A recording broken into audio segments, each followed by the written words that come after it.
Right.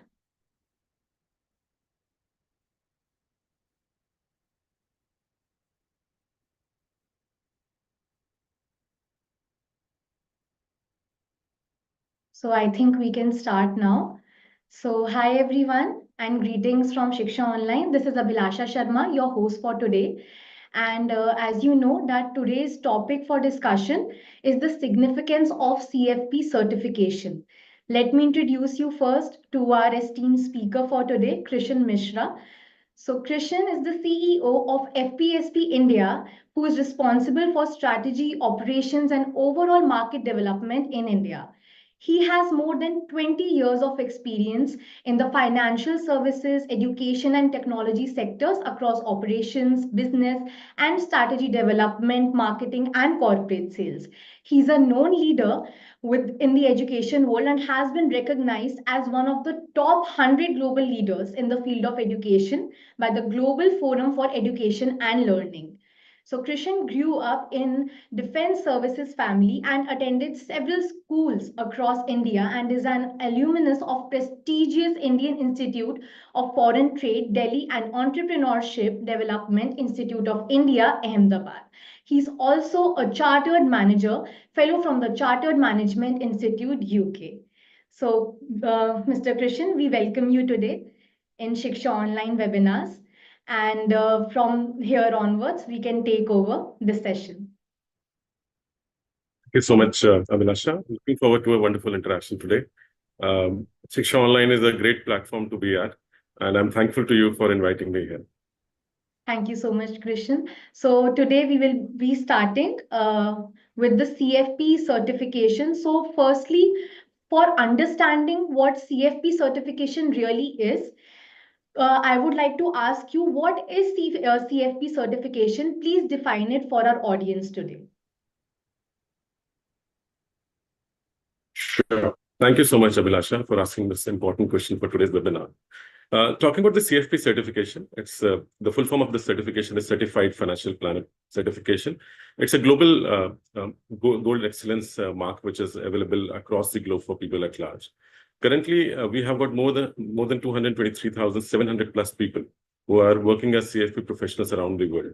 The certification is provided by our organization, which is known as Financial Planning Standards Board. The FPSB India is the 100% subsidiary of the Financial Planning Standards Board, which is based out of US. And what we do is that we set the standards globally for the financial planning profession and also help people get examined and certified towards the Certified Financial Planner professional course. Now, talking about this professional course, the advantage of this course is that it not only gives you a certification, it also gives you a designation. So once you complete it, for example, Abhilasha, you do it yourself. You'll be able to write Abhilasha Sharma CFP. So it becomes a designation for you. And then obviously you are recognized across the globe as a CFP professional. So that's the power of this certification. Interestingly, whatever we teach in our certification is not being taught in any of the courses around this world in the education system. So the entire curriculum is towards the personal finance area, which normally is not part of our education curriculums. And that's why it makes you a very strong professional and it gives you a life skill to safeguard your own finances for the long term. The profession in itself is a very noble profession, like a doctor or a teacher. And then any professional who has done a CFP certification is working towards helping people at large, making impact to their lives and ensuring that they are able to navigate their lives better through their financial plan. All right, so moving forward, I want to know that how is it relevant in the financial planning industry in India and worldwide? Right. So talking about the financial planning industry, the industry in itself is part of the financial services industry. When we talk about financial services, we have got banking, financial services, and insurance companies which are available in this particular arena, and we call it the BFSI sector. When we talk about the BFSI sector, the majority of the people who are needed to work for people at large are in the product management and product distribution piece. And when we talk about product management and distribution piece, the requirement is pretty huge. In fact, the relevance of this certification is such that we have got more jobs and less number of people to apply to the jobs. The current situation is like this, and I'm sure with the increase in demand, it would be needed more in times to come. Practically, what has happened, Abhilasha, is that in the last few years, our lifestyles have completely changed. I would say, as an Indian, traditionally we have been focused more towards earning money first and then worrying where to spend. And now what is happening is we spend money first and then worry from where will I earn and repay. And the other thing which has happened is apparently that our incomes have grown. There was a time when people used to earn salaries in hundreds in 70s. From there, people moved towards thousands in 90s. And then people started talking about CTCs in lakhs in 2001 onwards. And post 2020, now people are talking about salaries in crores. So that's the kind of change which has come up in the market. And people have more money. And if they have more money, they need to take the support of a financial planner. And if they don't have money, they also need to take the support of a financial planner, because when you don't have money, you need to plan for it. And the Certified Financial Planner Professional Certification, as I mentioned to you, is more of a life skill, which helps people in terms of helping themselves and helping the people who are associated with them. And obviously, in that process, you go ahead and make money also, because it's a very, very strong profession. The beauty of this certification is that it not only helps you to get employed, it also helps you to get into entrepreneurship, wherein you can practically go ahead and practice. And in fact, we have got so many people who are practicing right now in the country. And I can tell you one interesting fact, that these people, they make more money than the people who are actually employed.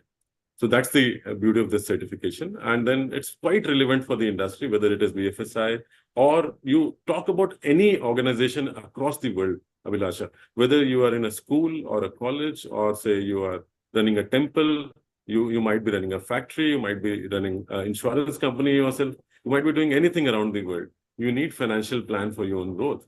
In fact, if you look at the top 500 global companies, right, the major amount of income that they get is not from their core businesses anymore now.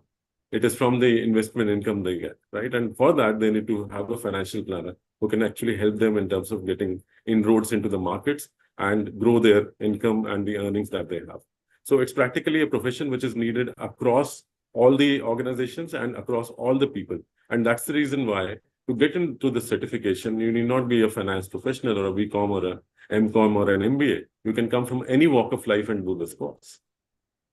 I strongly agree with your point, Krishan, and I'm very much intrigued by the awareness of CFP certification. So, moving forward with the curriculum of the CFP certification, I also wanted to know that what are the key subjects that are covered in the CFP certification curriculum? Again, a very, very important and relevant question, Abhilasha. As I mentioned to you, that whatever we teach in our curriculum is not there in the education system. So at the first level, so we have got 4 levels in the qualification. At the first level, we teach the nuances of investment planning to people. And once they complete that investment planning course, they also get a specialist certificate in investment planning from us. Then at level 2, we have got retirement and tax planning, which also covers the areas of insurance. And again, retirement, insurance, and tax, it is normally not being covered in the education system. Tax is covered, but at the corporate level only. And then once you complete that, you get a specialist certificate in retirement planning and tax planning. And then once you move ahead, you go to the level 3, wherein you have to go through the curriculum of estate planning and the risk management areas. Talking about estate planning, this is something which is more of a neglected area in India. It has been very, very commonly used across Europe, in US, in Australia, various other parts of the world. However, we have neglected it for so many years now, and time has come wherein people start planning for their succession and will. And estate planning talks about that. And this is again not being taught in any of the educational institutions. And once you complete that, you get a specialist certificate in estate planning and risk management. And after that, you get into the level 4, which is the final level of the CFP certification. We call it integrated financial planning, wherein you do 2 things. One is you go through a financial plan assessment, wherein we give you a case study and you prepare a real life financial plan and submit that for assessment. And once you qualify for the same, you go for the final examination, which is known as the CFP exam. Now, for the first 3 levels, you can interchange between any of the levels as you want. There's a flexibility there. At the final level also, you can write the CFP exam first and then prepare the financial plan, or maybe you can prepare the financial plan first and write the CFP exam later. Once you have completed all these modules, right? So in our professional education, especially in our course, what we say is that you need to go through 4 E's. The first E is education, then examination. So what happens is you go through the curriculum of all these courses, write the exam, pass them. And the second E, as I mentioned to you, is examination. The third E is towards ethics. And the final E is towards experience, right? And then what happens is once you've completed all the exams, all the levels, you go for the ethics module. It's a 5-hour module that you have to complete. give a declaration that you will be practicing as per the ethical norms set by Financial Planning Standards Board. And then finally, you go for the experience requirement. Under the experience requirement, we have got two ways in which you can complete your experience requirement. One is a supervised experience, wherein a 1 year of supervised experience opportunity is available to you, wherein you can go and work under a CFP professional and complete that requirement. Otherwise, you can go and go for the unsupervised experience requirement, which can be completed within 3 years. Once you have done that, 1 or 3 years of experience requirement, then you can apply for your CFP certification and write CFP after your dates. However, to continue with the same, what you need to do is that you need to go through a continued professional development requirement.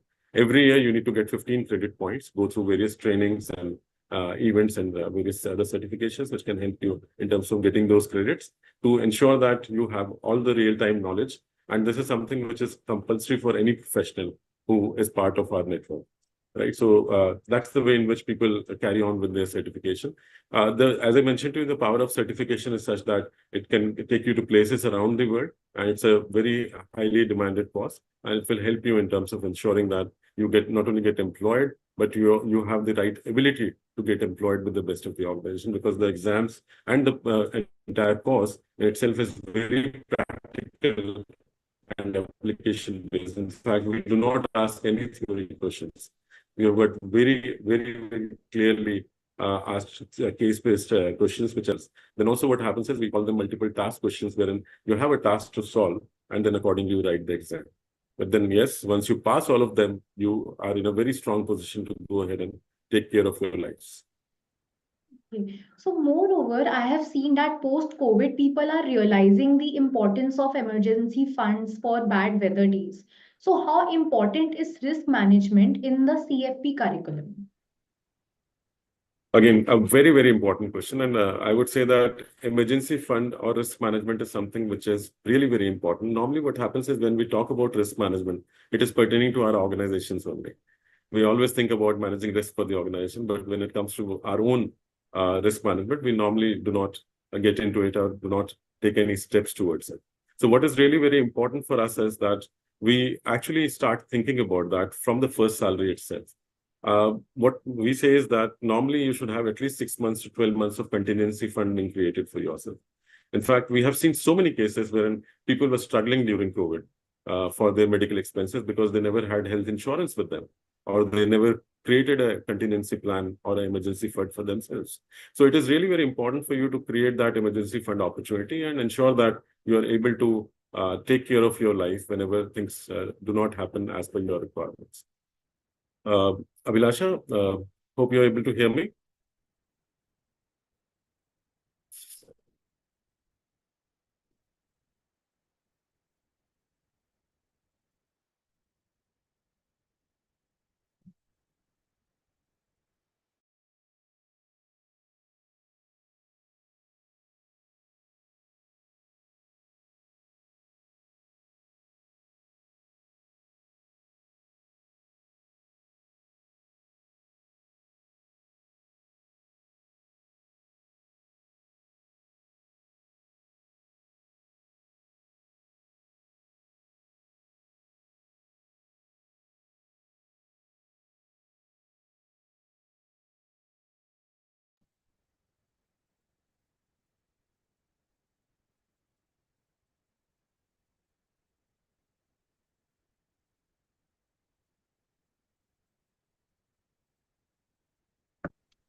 Hi, Vilasha. I'm sorry, due to some technical glitch, I lost the connection in between. Yeah. Can you hear me?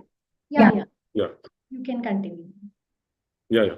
So as I'm mentioning to you, so the certification itself talks about the importance of emergency fund, which is needed for all of us from our first salary itself. And practically, I think people could realize the importance of this during the COVID times, right? And COVID actually taught us the importance of insurance, which is health insurance and life insurance, as well as emergency fund. And one interesting fact that our life is not a straight line. It can never be a straight line, right? Our life always gives us moments which are positive and negative. So sometimes there are positive moments upside, and sometimes there's a downside also. However, whether it is a positive moment or negative moment, we need to have the right finances for us. And what is really very important for us to realize is that life is not a straight line ever, right? Every step, we have a different goal in life. So when we are young, say, for example, we are 20, 21, we have got a different goal. But by the time we touch the 27, 28, our goal moves to the next level. And then what happens is changes to something else. And then after that, 35, we have another goal. And 45, we have another goal. And like that, the goal post keeps on changing. So financial planning is practically about managing your life goals. It is not about just managing your money, right? And when we say life goals can be many. It can be from planning for your job, your career, and then planning for your house, your first car, your marriage, right? Your child education, their marriage, right? Your own retirement, your own second innings post-retirement. At all levels, you need a financial plan, an executable financial plan. And that's why the requirement of CFP professionals to ensure that they are able to help people in terms of ensuring a very smooth line for the people. I'm not saying that it can become a straight line. It can never become a straight line.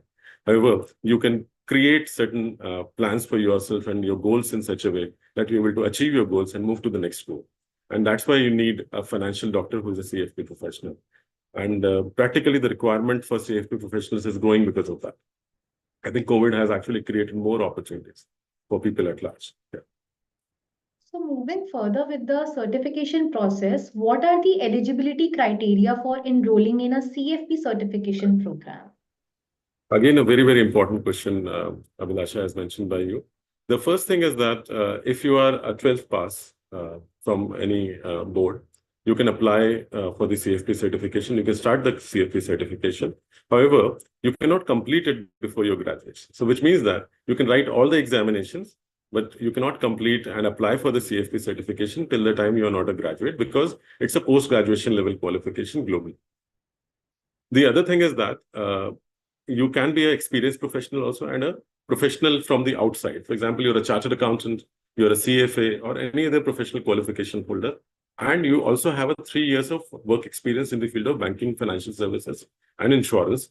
Then what you can do is that you can apply to a fast track program, wherein you'll get the waiver from the first 3 levels. When we say waiver doesn't mean that you will get a waiver from studying the curriculum. You have to study the curriculum. You will get a waiver only from writing the examination. And then you write the final examination and prepare the financial plan, which is a must for everyone.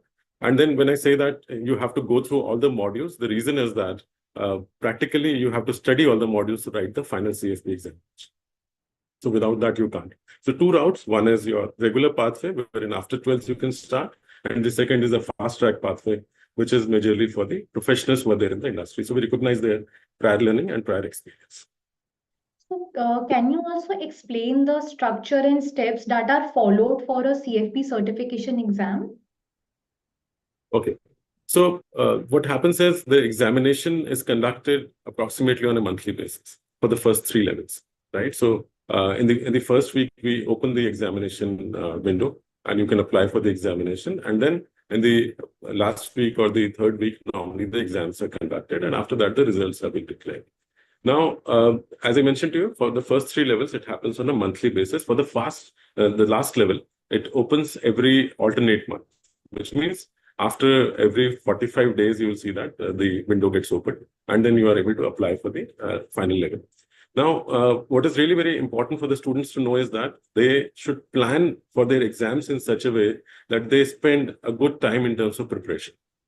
What we suggest is that instead of picking up all the exams in one go, and there are a lot of people who try to do that, we ask them to pick up one examination or one level or one module, right? Prepare well for the same for 3 months, and then go ahead and write the examination instead of writing all the exams together, or maybe 2 exams together, or maybe writing the exams early. Though there is no restriction on that, however, the suggestive process is that you take at least 3 months to prepare for one module and then write the examination. At the final level, you should take a slightly higher time because you have to prepare a financial plan and then write the examination. So overall, to complete this course, people should take at least 12 months to 18 months, depending on their ability to write the examination.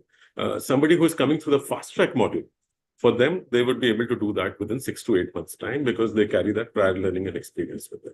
So that's the way in which it happens. As I mentioned to you about the exam structure, we give multiple choice questions, right? And practically these are multiple task questions which people have to attempt.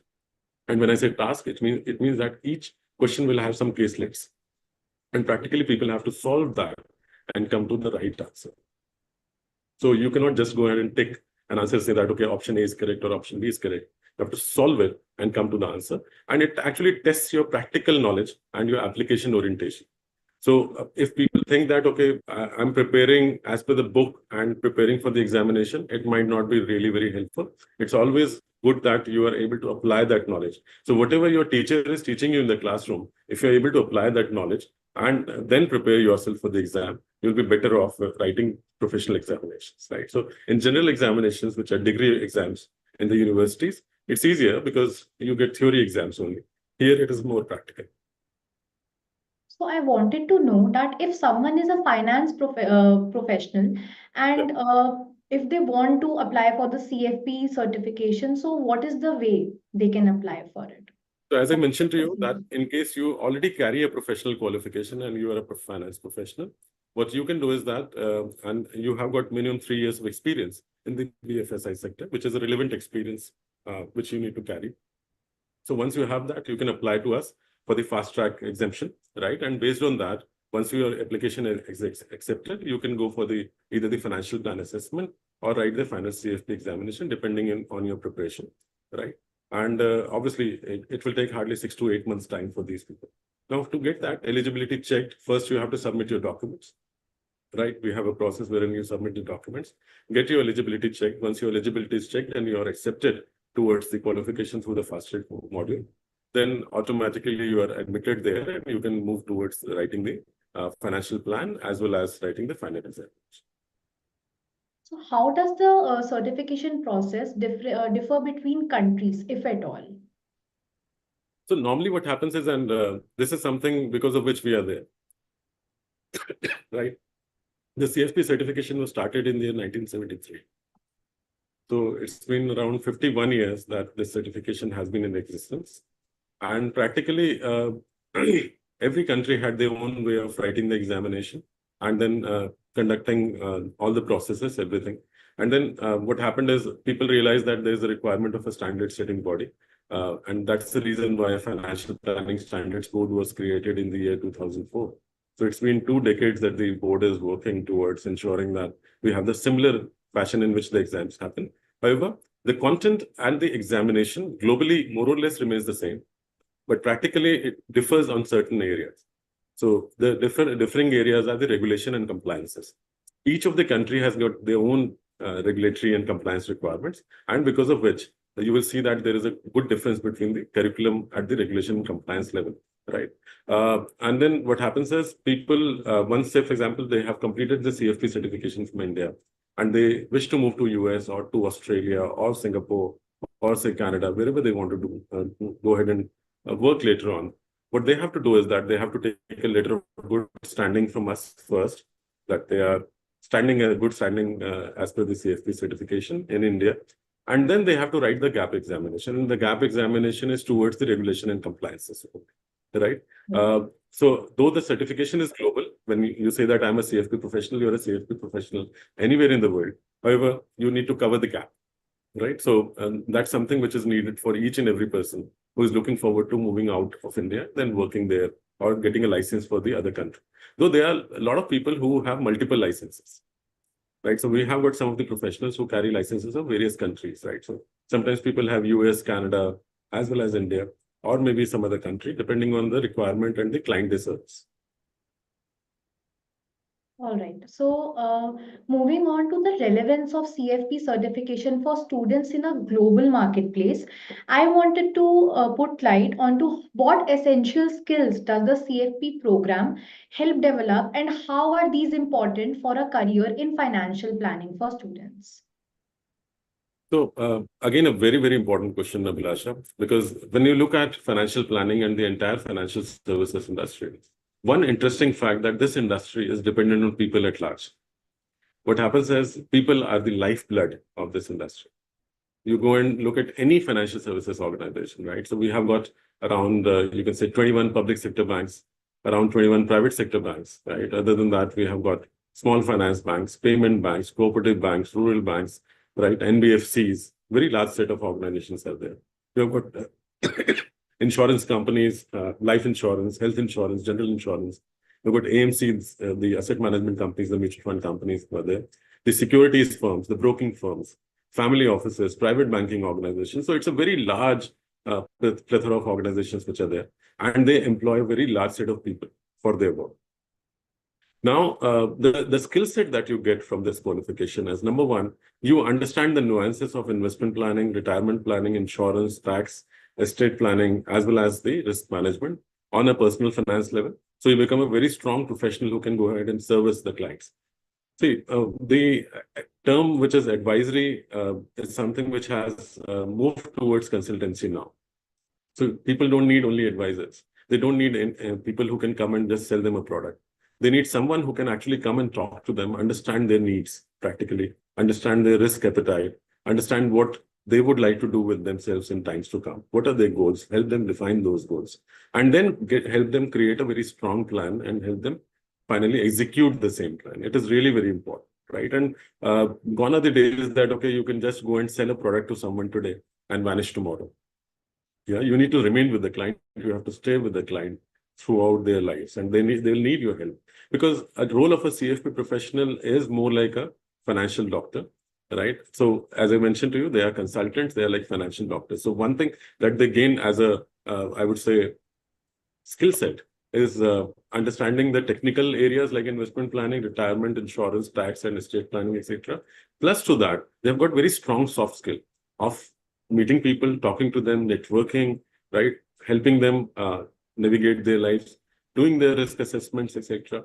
Right? And they actually behave like a co-pilot along with their clients, right? So if the pilot is the client himself, then they become the co-pilot and help them navigate their planes, right? And they are practically business partners in organizations. I've seen that. When they work with the organizations, they try to identify the areas wherein they have to ensure that the organization is able to grow from one level to another. And they work like business partners and ensure that people move ahead. In fact, because they have got a very strong knowledge of finance, marketing, both blended together in financial planning, because financial planning is something which is very, very unique. Normally what happens is either you study finance or you study marketing. But here, what you do is that you study both, and you are able to understand that how you take up the financial services product to the clients at large. So practically, the people will have the knowledge towards ensuring that they can interact, they can network, right? They're presentable, they have strong presentation skills when they move out and talk to people at large, right? And then obviously, when they get exposed to the nuances of the market and the organization where they work, they as they are strong in terms of making financial plans, they become very strong in terms of making business plans too. So overall, it's a wholesome finance professional who will come out when they actually go through this program. So you can become a wholesome finance professional to help your clients at large. Yeah. Right. So moving forward, I wanted to understand the market demand. So how does increasing financial literacy impact the market demand for CFP professionals? Again, a very, very important question. And as I mentioned to you that previously, we never needed financial planning because we never had money, right? We had very small amount of money which we used to earn. In fact, we never had financial products in the market. Very, very limited products. The stock markets, people never wanted to get into, right? People had fear that if they get into the market, what will happen to their money, etc. However, now look at the way in which the mutual fund industry has grown in the last few years. From 2009 to 2024, practically in the last 15 years, we have grown from 9 lakh crore to 54 lakh crore. That's the kind of growth we have seen in the mutual fund industry. Right? In the similar way, people are invested in the stock markets now. A lot of things are happening. However, when we talk about investments in the market or planning for your insurance or retirement, whatever we do, we are doing it on the advice of someone else. We do not know that whether they have the right knowledge or not, right? Practically, there are so many people who can come and give you advice, and they are the ones who have never invested themselves, right? So that's the reality. Now, if you want to take the advice, you want to take the consultancy, you should go to the right person at the right time. And the right person is a professional. He or she cannot be someone who has just invested themselves and seen that, okay, I had invested 1 lakh rupees and my 1 lakh has become 150,000, so I have gained 50,000. It's not the way in which you should be doing that, because in India, most of us, majority of us, we have a herd mentality. So if Abhilasha has done it, Krishan will also do it, or somebody else will also do it. That's not the way in which we should be entering the market. What we have to do is that we have to do the due diligence, talk to the right person, take the right advice, have a right plan, and never enter the market without a strong plan. And that's the reason why the demand for the CFP professionals is growing now. With the increase in literacy, with the increase in knowledge, it is practically very clear for people at large that if they do not have the right person with them, they will not be able to navigate their lives better. In fact, last year we did a research, which is known as value of financial planning. And in that research also, it came out very, very clearly that people who took the advice from CFP professionals, they were more confident to navigate their lives better in terms of finances. And in case they took the advice towards their retirement, they were more confident about their retirement planning and a life after their retirement too. So overall, this kind of a certification holder is someone who can actually help you like a doctor, as I mentioned to you, a wellness expert who can practically ensure that you do not go wrong, right? And it is about your hard-earned money, right? So whether you're a youngster or maybe you have spent 30 years in your life in the industry, what is practically required is that you should have the right kind of a support and the knowledge which comes from the right professional. We might be educated, Abhilasha. The challenge is that we are not financially educated. And it is really very important for us to talk to the right person. If we have got symptoms of a disease, we just don't Google it. We go to someone who is an expert. And an expert is someone for financial diseases, a CFP professional or a financial doctor. So, agreeing with your last point that we might have to talk to an educated person regarding the Correct. same trusted person. So, FPSB came out with a survey last year on how customers benefited from consulting a financial planner. Can you tell us more about it? Sure. So we have seen that whosoever has taken the advice through a financial planner, prepared their financial plans and accordingly worked on them, they have been able to do it better, as I mentioned to you. In fact, the research says that women professionals, there are a lot of women CFP professionals who have been advising people at large, and they have been really strong in terms of ensuring that they're able to help them. In fact, 80% of the people who took the retirement plan for themselves, as I mentioned to you, they said that we are very confident about our second innings beyond our retirement, right? So those things have come out very, very clearly in the report. In fact, whether it is emergency fund, planning for your insurance, planning for your investment. See, what happens is today in our country, if you want advice for something related to your financial products, you have got various types of advisors who are available. And I think somebody has asked those questions also in the chat box, wherein they are talking about the investment advisors, they are talking about the insurance advisors. You have got retirement advisors also. You've got banking advisors. You've got mutual fund distributors. So many types of people are there in the market.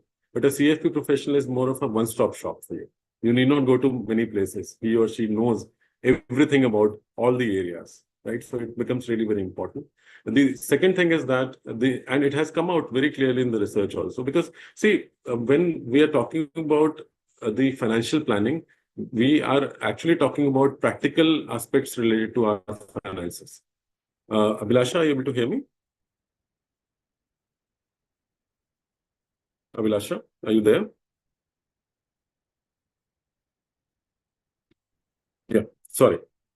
I think I lost you somewhere, Abhilasha. Are you able to hear me? Yeah, I'm able to hear you. I think it was a network problem. We can continue. Okay, sure. So as I mentioned to you, that practically the report very clearly mentions that we are able to value financial planning when we are able to talk to the right professional, and the CFP professional is the one who can do it really well for them.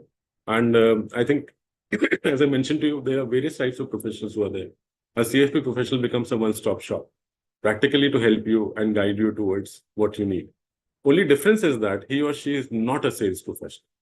See, if an insurance advisor is there, he can sell you insurance. If an investment advisor is there, he can sell you investment products, right? So, and retirement advisor will sell you a pension product. A CFP professional will not sell you a product. They will guide you. They will give you the consultancy. They will help you in terms of navigating your life better. As I mentioned to you, because they are financial doctors, they are more of a general physician. So if in case you've got fever, so they will not say that, okay, go and have Crocin or say Calpol. What they will tell you is that go and have paracetamol, which is the generic name of the medicine, right? And then obviously it is upon you that you go and buy it from which pharmacist. It's completely your choice, right? There are so many people who are available. You can buy your medicine from any shop, right? So the CFP professional's job is more towards being a general physician and practically not to sell. However, there are CFP professionals who are into giving the other advices, and as per their requirements, they take those licenses or appoint those people who have got those licenses to work. Right.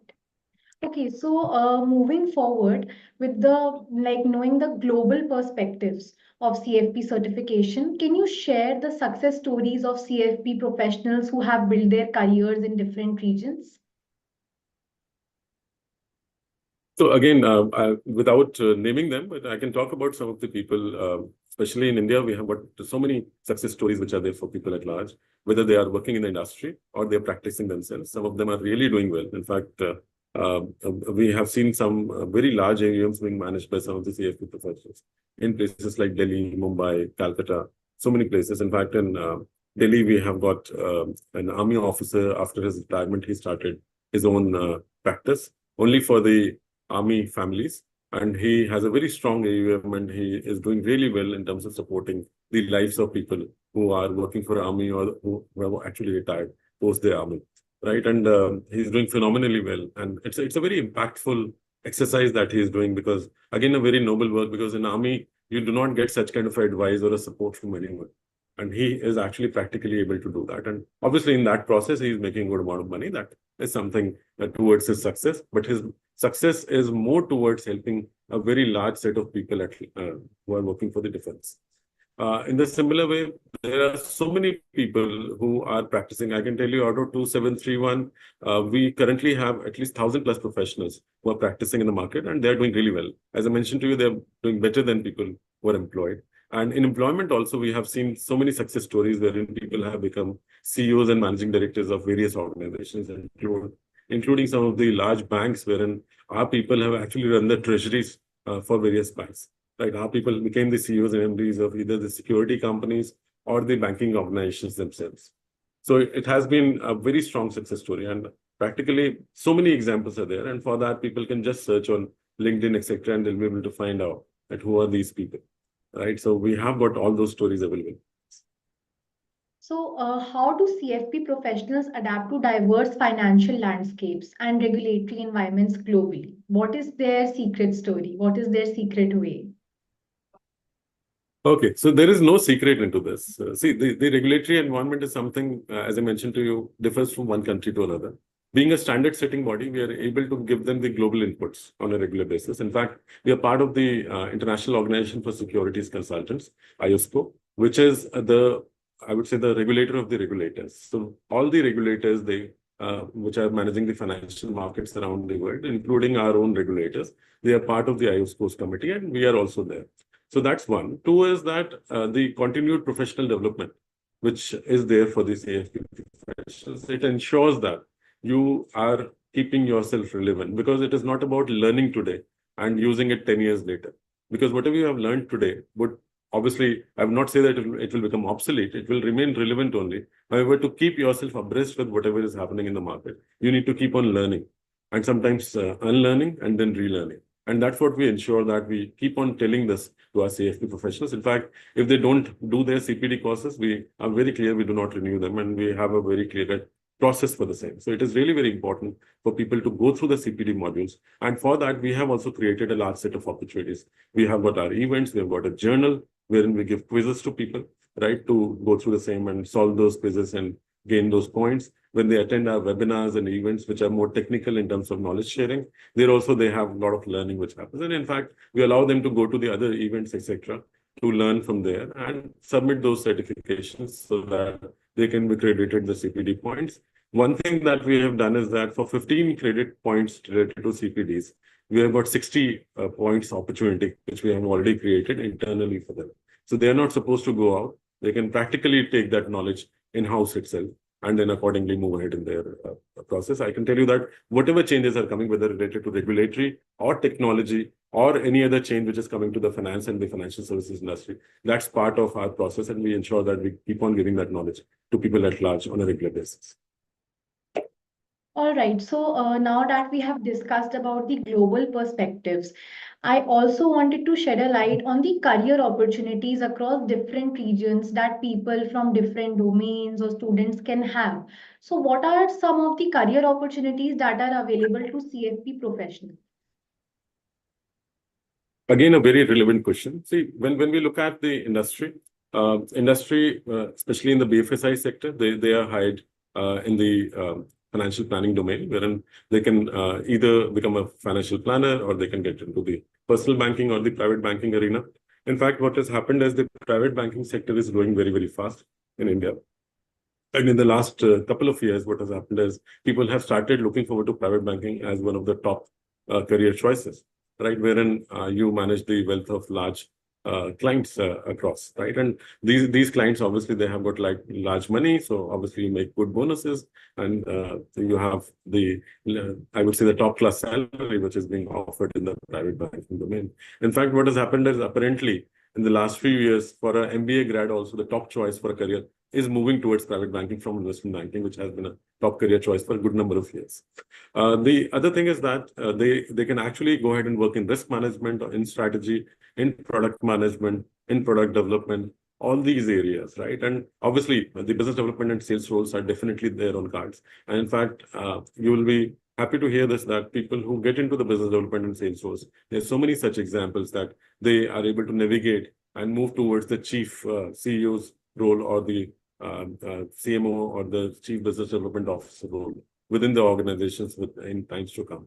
And majority of such examples are there, right? So they have opportunities whether to get into these kind of roles or get into the analytics roles also. Plus to that, the product management and development and the risk management roles. In fact, I have seen people who are working in strategy, in communications. And one interesting fact, we have got a lot of media professionals who are CFP professionals, right? So they are writing content, they are editors of magazines and of the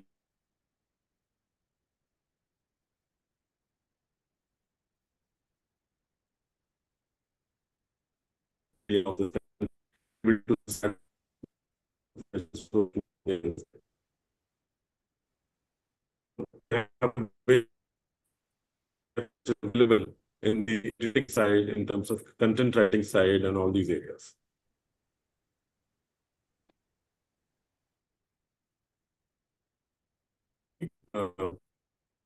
Yeah, I think, Krishan, there is some network problem from your side. Your network bandwidth is slow. Okay, so he will be joining us again in a while. We can wait just for 1 or 2 minutes.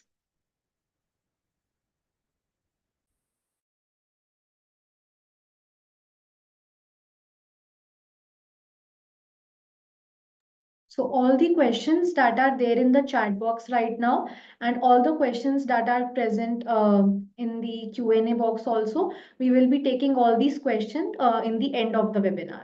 So we have designed a Q&A round, which is done towards the end of the webinar. Once the curriculum is over, the explanation for all the pointers and questions is over that I have been asking Krishan, we will continue with the Q&A round towards the end of the webinar.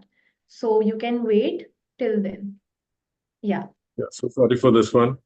I think Yeah. something is wrong today with the network. Yeah. Yeah. It's okay. You can continue. Yeah. Yeah. So as we were discussing about the career opportunities, so as I mentioned to you that career opportunities are tremendous. In fact, the financial services industry is growing very, very fast.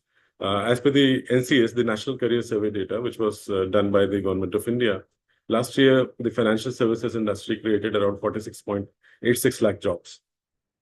And out of that, only 27.5 lakhs jobs were taken. So which means 18 lakh jobs were not taken by people. It was not because the jobs were not there. It was because people were not able or capable enough to take up those jobs. And in case you have a professional qualification, you become the right resource for the organizations at large, right? So that's something which is on cards. And as I mentioned to you, the opportunities are in various areas, whether in sales and business development, in financial planning, para-financial planning, right? Or maybe working on the equity side, securities market side, working for the insurance companies, working for the mutual fund companies, working for the banks in various roles, working in the product management and development piece, working on the risk management and strategy side. So you have various areas. And plus to that, as I mentioned to you, that media can be a very strong career choice. And we have got so many people who are actually working as editors and sub-editors with the best of the media houses. Right. So, how does the CFP certification enhance career prospect for existing professionals that are there in the financial industry? Does it do it Correct. for them or does it not? So it's again a very, very important question. See, what happens is any professional certification, when it comes to you as an additional certification, it practically adds to your own CVs. It tells people that you have got the caliber of going through the 4 E's, right, which is the education, examination, ethics, and experience. Once you have gone through that, and then practically you are able to showcase that certification and knowledge to people at large, you become a trusted resource. The other thing is that when you have a CFP certification and you talk to a client, right, and you say that I am a CFP professional, then what happens is the ice is broken at the first level only because client knows that you're here for the client benefit, not your benefit, right? And as I mentioned to you, that CFP professional always thinks about the benefit of the client first, and then they think about their own benefit, right? That's secondary. And that's why the trust is more towards such professionals. In fact, in the private banking domain, we have seen that a lot of people are being hired for this purpose only, because there you need to give the right consultancy to your clients, not just sell a product. So and as I mentioned to you, that we do not sell. The CFP professionals just don't sell products. They practically give them the right consultancy towards their financial plans. So that's another thing which is there. So overall, with the CFP certification in hand, whether you are a new person who is entering into the industry or you are a mid-age career professional who is looking forward to getting into the higher ranks within the organization, this designation, this certification will help you and give you a different kind of a recognition. And we have seen various such cases wherein people who are working in the industry, they have been able to grow further in their careers because of getting a new certification, which is a CFP certification in their credentials. And as I said to you, that one is it is additional certification, a new designation which gets added to you. You are not only getting recognized here, but you get recognized globally, and the organization also recognizes you and says that, okay, we would like to give you another level within the organization. And we are in touch with some of the organizations wherein we have been clearly told that if their employees do it, they are ready to give them a promotion, give a reimbursement, or maybe sponsor the qualification for them. All right. So this was the end of our curriculum for today, and I think you summed up pretty much everything that was needed. You shed light on the significance of CFP certification.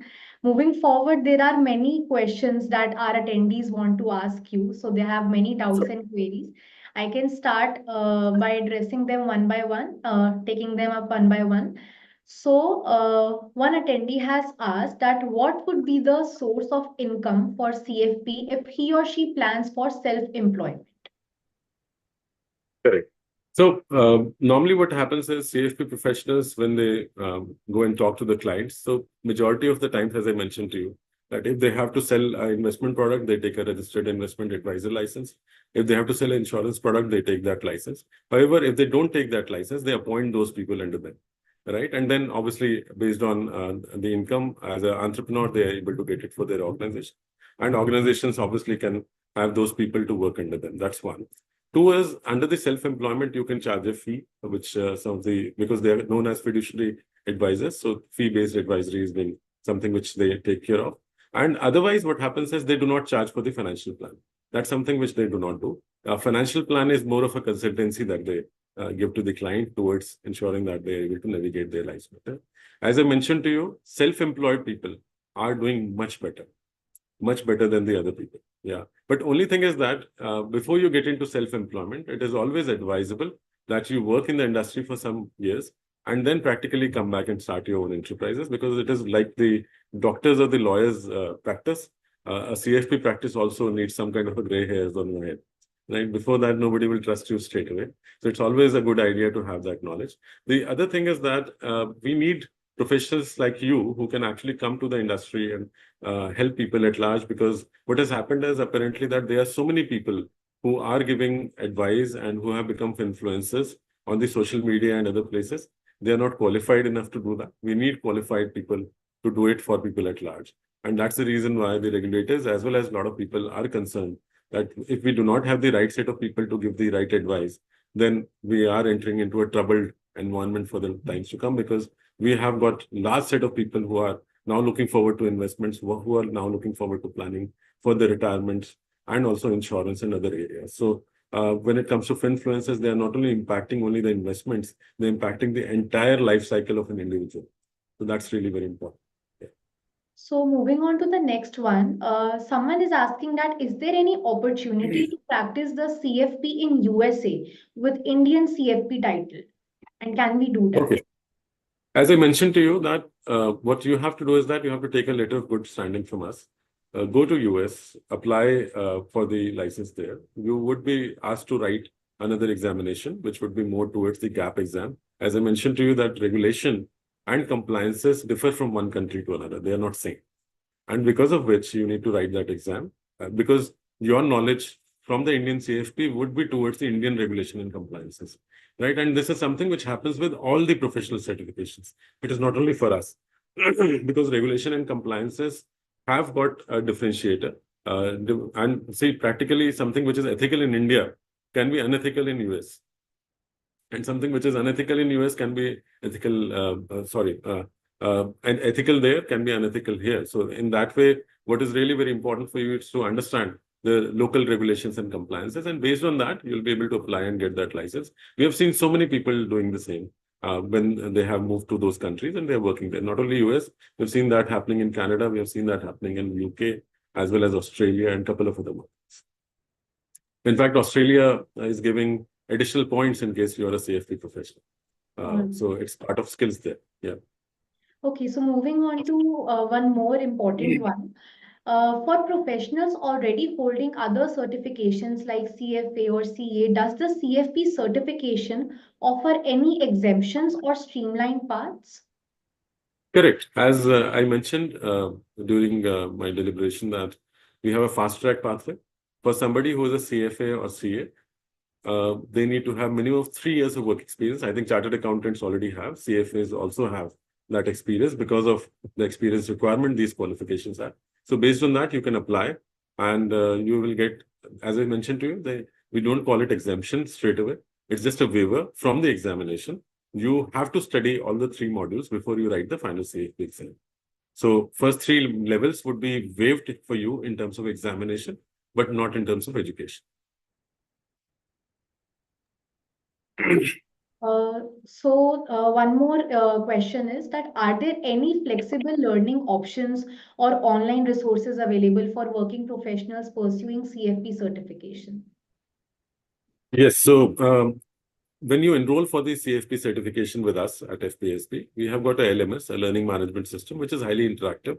It has got the entire content and ebooks available over there. You can study through that. However, what we suggest is that instead of doing it on your own, it's better you go and study from an education provider. We have got authorized education providers who are available. Currently, we have got more than 22 authorized education providers who are there spread across the country. It's a good idea for you to study from a teacher because it helps. Because see, why I'm mentioning this to you is that you might be experienced, right? You might have taken that knowledge from your experience. However, when it comes to writing the examination again after a few years, or maybe you are currently getting educated as a student, the subjects that we teach have not been taught to us during our life cycle, right? Our lifespan, we have never studied them. So it's always a good idea to actually go and talk to expert, take that knowledge from them, and then write the examination. Because see, a professional examination is very different from a normal general exam. In case you are writing your BCom exam today, it would be easier for you to pass. However, in a professional examination, if you do not prepare well for the examination with the application orientation, then chances of you failing is there. And we do not want people to fail. What we want people to do is to pass and then look forward to a good career as a CFP professional. Abhilasha, are you able to hear me?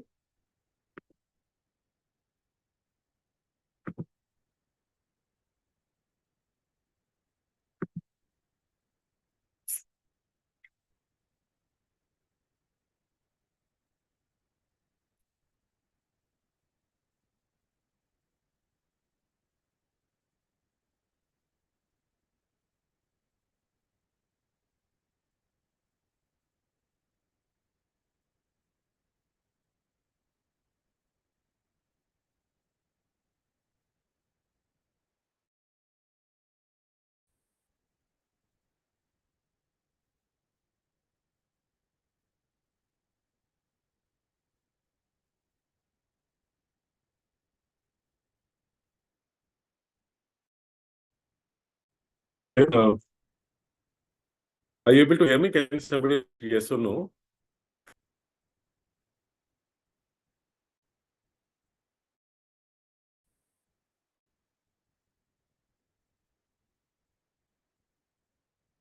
Excuse me, are you able to hear me? Yes. Okay.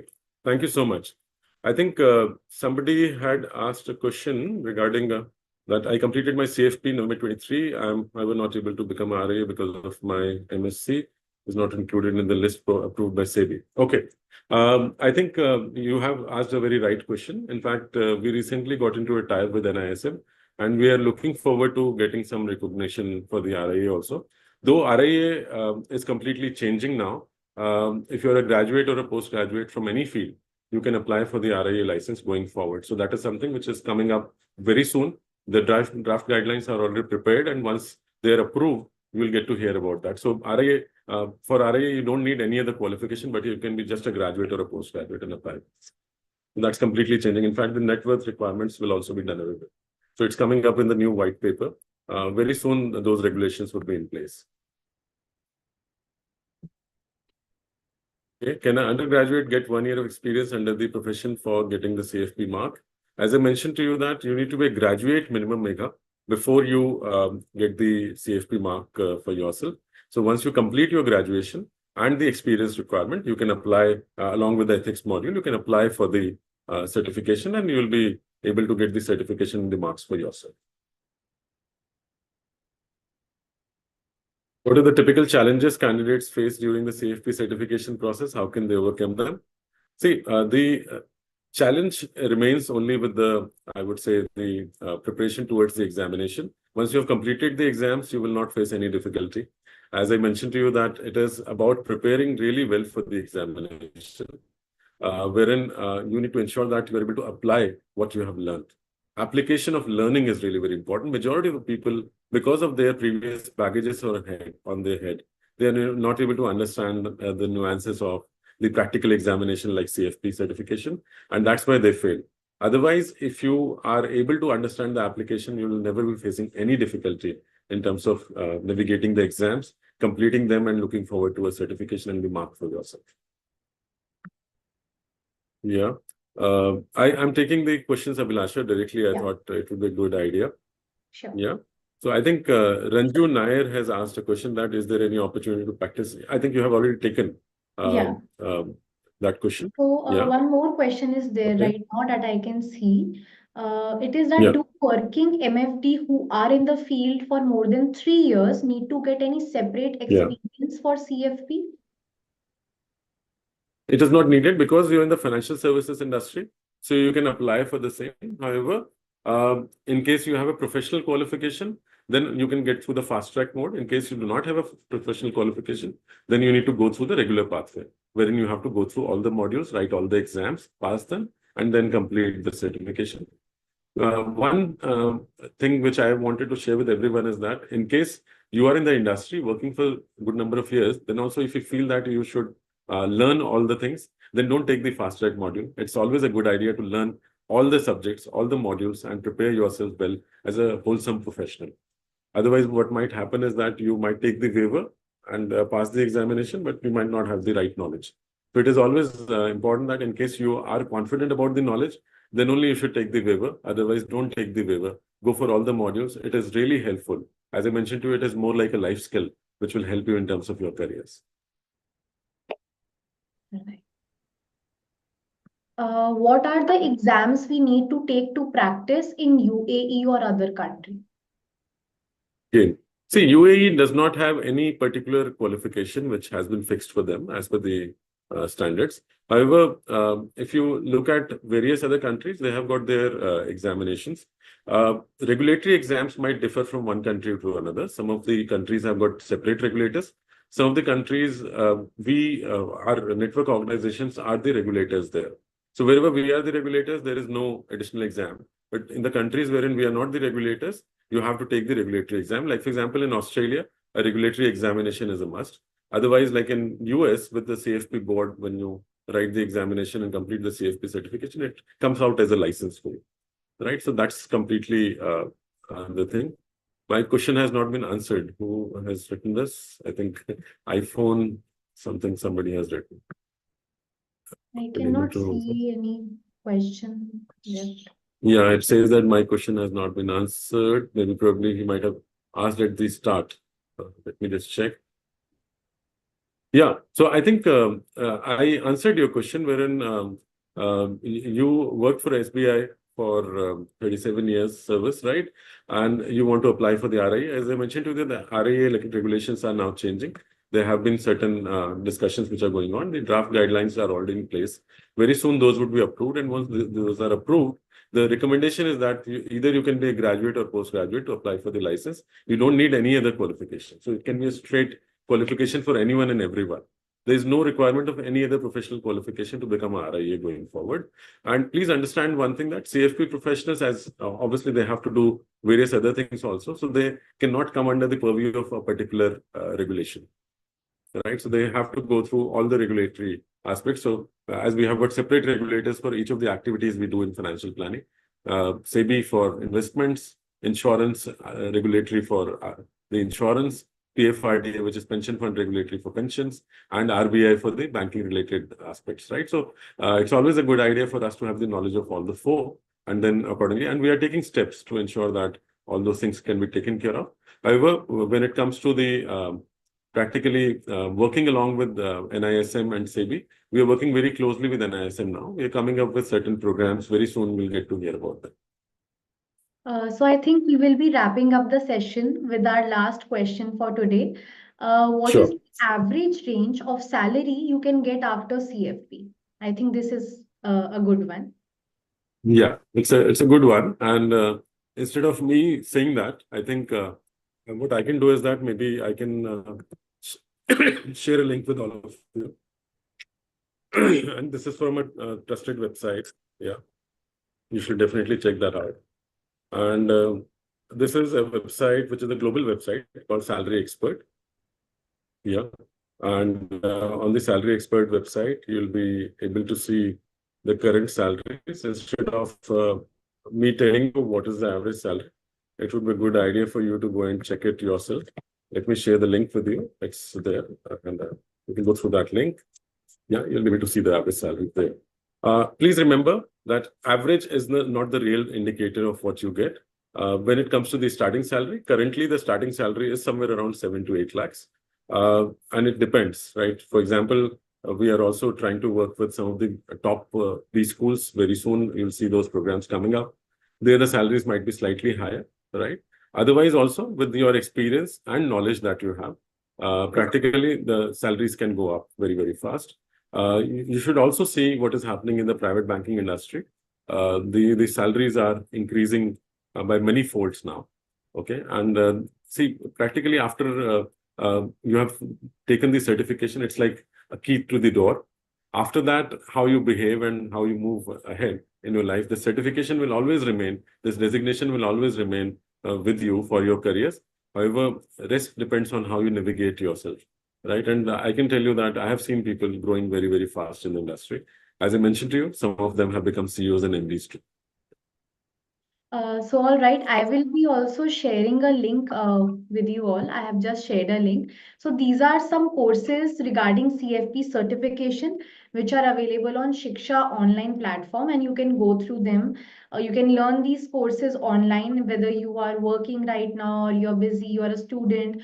So whatever your working background is, I think these courses will be helpful and relevant for you if you go through them.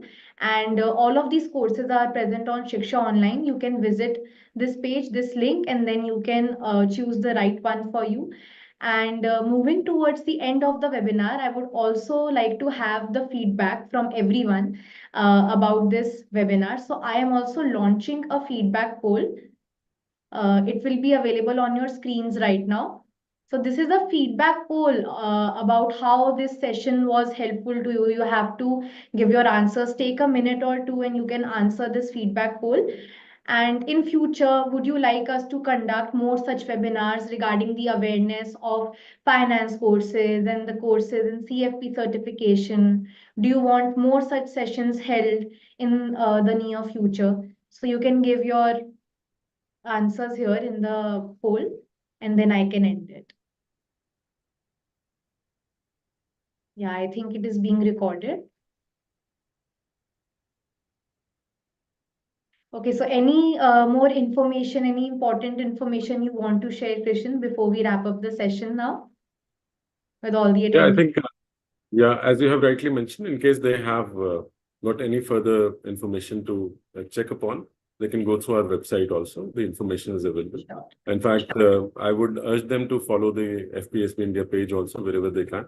At least in case they don't do the course also, they'll be able to gain some knowledge about their own finances, practically about their own personal finances, which has been a neglected area for people at large.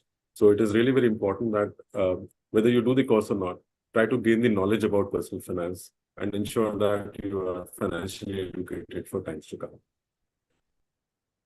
Okay, so I have ended this poll. And thank you everyone for sharing your results. It was a great webinar indeed.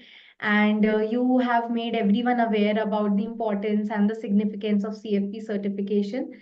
Once again, thank you so much, Krishan, for taking out your precious time and like spreading awareness to all the attendees. And we would love to have you once again in a nearby future for such more webinars. Thank you so much. It has been an honor. And thank you, Abhilasha. And thank you to all the audience for their patient listening. I look forward to speaking with them soon again. Thank you. All right. Thank you, everyone. We'll see you in the next webinar.